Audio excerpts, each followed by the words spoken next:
కొందరు యువకులు పనులు చేయకుండా మద్యానికి బానిసవుతున్నారు.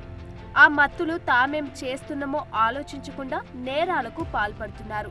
ఇటీవల జరిగిన కొన్ని ఘటనలు మద్యం, గంజాయి మత్తులో భార్యను లేదా అడ్డొచ్చిన వారిని హతమార్చే వరకు దారితీసింది. మరోవైపు పట్టణ, గ్రామీణ ప్రాంత యువత డ్రగ్స్ కు బానిసలవుతున్న ఘటనలు వెలుగులోకి రావడం తల్లిదండ్రులను ఆందోళన కలిగిస్తుంది. గంజాయి, డ్రగ్స్ గుట్టుగా సరఫరవుతుంది.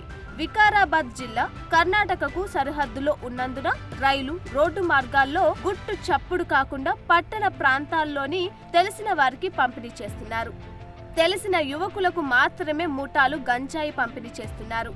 తాండూరు, వికారాబాద్, కొడంగల్, పరిగి పట్టణాల్లోని కొన్ని పాన్ దుకాల్లో డ్రగ్స్ గుట్టుగా విక్రయిస్తున్నారు. ఇకపోతే ఈ ఏడాది కేసులు ఇలా ఉన్నాయి. తాగి వాహనం నడిపినవి 6,972 ఉంటే పోక్సో, అత్యాచారాల కేసులు 199, మహిళలపై వేధింపుల కేసులు 364 ఉంటే అన్ని రకాల హత్యల కేసులు 25 ఉన్నాయి.